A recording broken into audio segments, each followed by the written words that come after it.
Assalamualaikum warahmatullahi wabarakatuh. Waalaikumsalam Waalaikumsalam warahmatullahi warahmatullahi wabarakatuh. wabarakatuh. Apa kabar anak-anak? Alhamdulillah baik, Bu. Baik, Ibu. Alhamdulillah baik semua.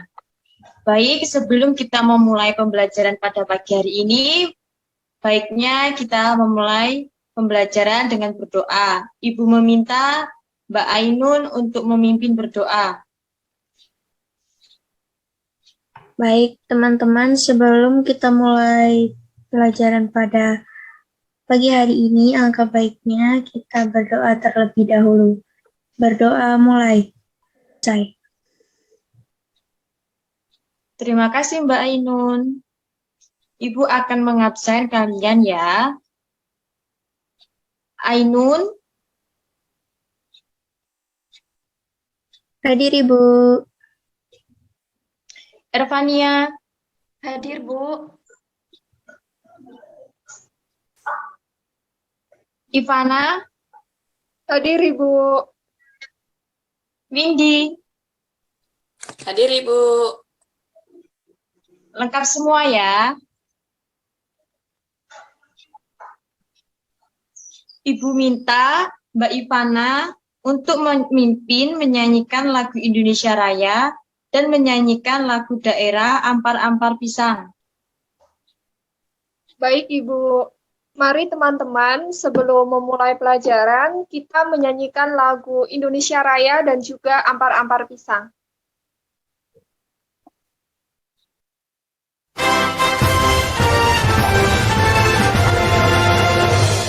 Indonesia, tanah airku, tanah tumpah darah.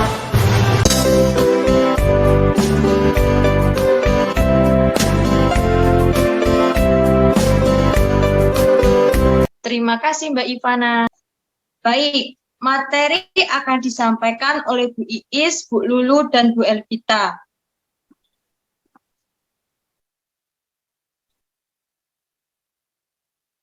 Nah, pada slide ini terdapat teks percakapan. Ibu ingin meminta tolong Mbak Windy, Mbak Ivana, dan Mbak Ainun untuk membacakan secara bergantian teks percakapan tersebut.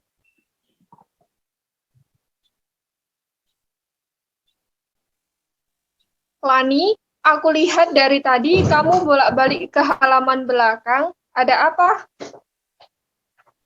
Aku mencari tempat sampah, Benny. Aku mau membuang sampah makananku. Lebih baik langsung tanya saja ke Udin. Oh, iya ya, Udin. Lani memanggil Udin. Iya, Lani, ada apa? Tempat sampahnya di mana, Udin? Aku mau membuang sampah makananku. Oh, mana sampahnya? Biar aku bantu membuangnya ke tempat sampah. Wah, terima kasih banyak, Udin. Terima kasih Mbak Windy, Mbak Ainun, dan Mbak Ivana telah membacakan teks percakapan. Nah, setelah mendengarkan teks percakapan yang dibaca, Ibu ingin memberikan 3 pertanyaan. Yang pertama, apakah judul yang cocok dengan teks percakapan yang telah dibaca? Siapa yang bisa menjawab?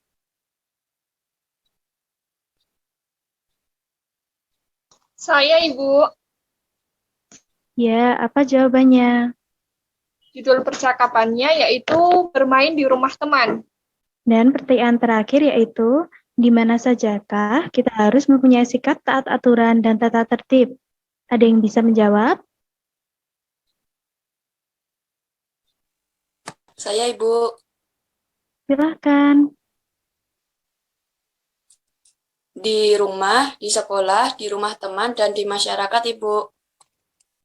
Ya, betul sekali. Terima kasih kepada teman-teman yang sudah menjawab.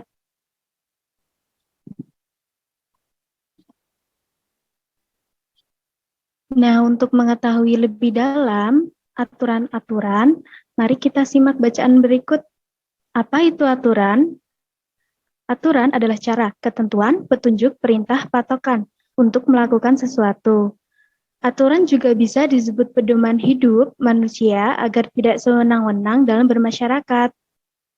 Aturan itu biasanya terdapat di rumah, di sekolah, di rumah teman, di masyarakat, dan banyak tempat lainnya. Namun, pada pertemuan kali ini, Ibu akan membahas aturan di rumah, di sekolah, dan di rumah teman. Berikut contoh aturan-aturannya. Contoh aturan di rumah. 1. Kita perlu menghormati kedua orang tua.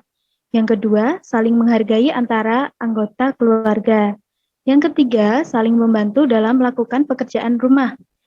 Yang keempat, berbicara dengan sopan. Yang kelima, membereskan tempat tidur dan membersihkan kamar. Ibu ingin bertanya, contoh aturan di rumah selain yang ada di bacaan tadi. Ibu akan menunjuk satu persatu, lalu menyebutkan jawabannya ya. Yang pertama, Mbak Windy. Apa sih aturan di rumah selain yang ada di bacaan tadi? Mengerjakan PR sesuai dengan waktu yang sudah ditetapkan, Ibu. Ya, betul. Mbak Ainun? Tidak tidur larut malam, Ibu. Ya. Baik, Mbak Ivana? Menjaga kebersihan lingkungan rumah, Ibu. Ya, betul sekali tadi merupakan aturan-aturan di rumah selain yang ada di bacaan. Nah, anak-anak, apakah masih ada yang belum dipahami?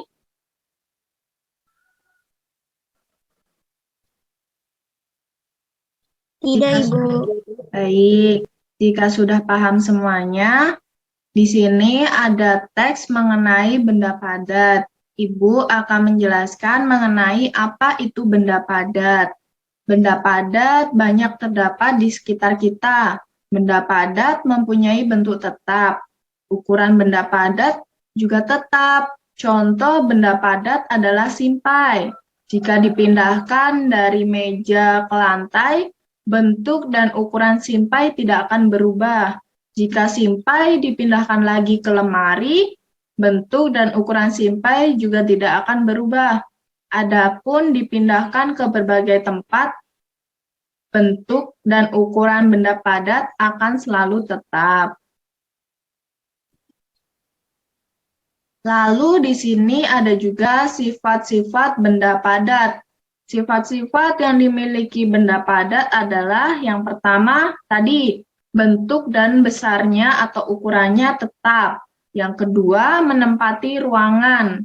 Yang ketiga, mempunyai massa atau berat. Yang keempat, dapat disentuh dan dipegang. Lalu yang kelima, yaitu memiliki volume tetap.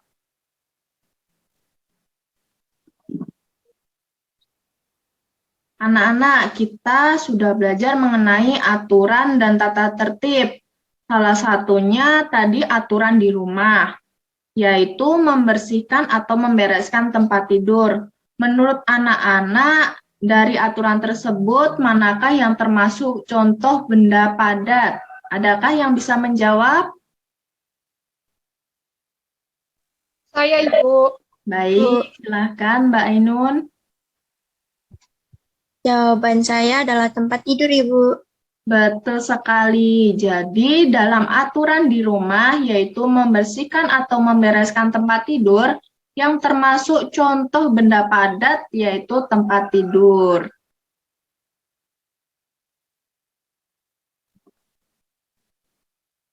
Nah, di sini ada kosakata dalam benda padat. Tadi pada teks berjudul benda padat, Ibu berkata contoh benda padat adalah simpai. Simpai adalah alat bermain yang berbentuk lingkaran. Simpai terbuat dari rotan dan dapat digunakan untuk bermain dan berolahraga. Contohnya seperti gambar di samping ini. Lalu yang kedua, tadi benda padat memiliki massa. Massa adalah jumlah materi yang dimiliki oleh suatu benda. Lalu yang ketiga yaitu benda padat memiliki volume. Volume adalah satuan ukuran pada benda dalam bentuk apapun. Anak-anak bisa mengukur isi benda seperti benda cair, benda gas, dan benda padat.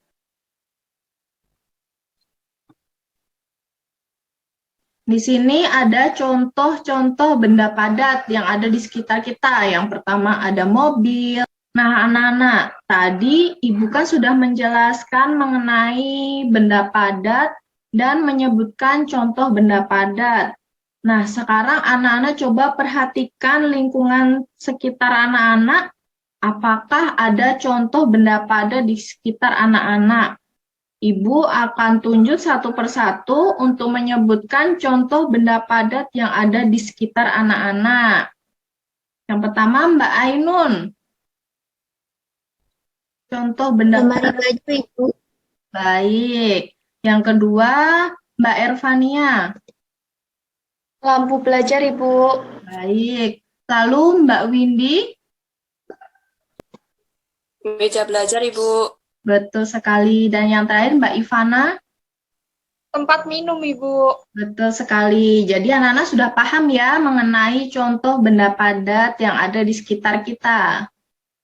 Tadi sudah disampaikan bahwa salah satu contoh benda padat adalah simpai. Nah, cara memainkan simpai adalah dengan memutarkan simpai di pinggang. Gerakan memutar ini termasuk ke dalam materi gerakan non-lokomotor. Coba Ainun bacakan pengertian dari gerakan non-lokomotor. Baik, Ibu. Gerakan non-lokomotor. Gerakan non-lokomotor adalah gerakan yang tidak disertai dengan perpindahan tempat. Bagian tubuh tertentu melakukan gerakan, tetapi posisi tubuh tetap berada di tempatnya. Contoh gerakan non-lokomotor adalah memutar, menggeleng, membungkuk, dan mengayun. Baik, terima kasih Ainun. Tadi sudah disampaikan Ainun mengenai apa itu pengertian dari gerakan non-lokomotor beserta juga contoh-contoh dari gerakan non-lokomotor. Sekarang Ibu akan memutarkan sebuah video mengenai bagaimana cara menggunakan simpai. Apakah anak-anak sudah siap? Bu Pipit minta Vina coba. Vina boleh maju ke depan. Nah, cara permainan simpai ini, dia harus diletakkan di pinggang. Bagaimana cara mainnya? Dia diputar, memutar di pinggang. Kita perhatikan Vina, coba. Nah, ini adalah cara permainan simpai. Nah, setelah menonton tayangan video tadi, apakah anak-anak sudah paham mengenai bagaimana cara bermain simpai? Sudah, Bu. Nah, sebagai tugas pada pertemuan ini, anak-anak coba praktekkan cara penggunaan simpai, lalu divideokan dan hasil videonya nanti bisa dikirim ke Ibu melalui Google Classroom ya. Paling lambat pengumpulannya adalah hari Sabtu, dan diusahakan jangan telat mengumpulkannya ya anak-anak. Baik, Bu. Wah, kalian hebat semua ya. Mari kita bertepuk tangan untuk kita semua.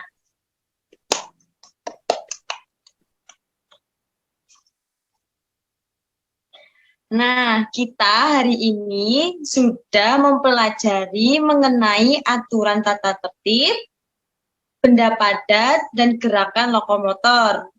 Apakah ada yang ingin ditanyakan? Apakah sudah mengerti?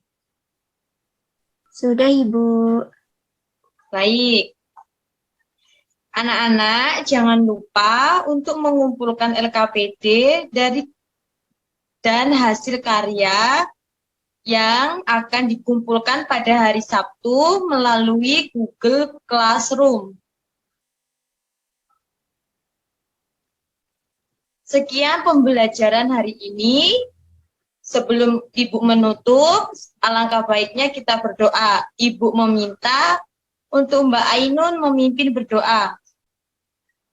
Baik teman-teman, sebelum pembelajaran hari ini kita tutup, alangkah baiknya kita berdoa terlebih dahulu. Berdoa mulai. Selesai. Terima kasih Mbak Ainun. Sekian pembelajaran pada hari ini. Ibu tutup. Wassalamualaikum warahmatullahi wabarakatuh. Waalaikumsalam warahmatullahi wabarakatuh. Terima kasih, Ibu.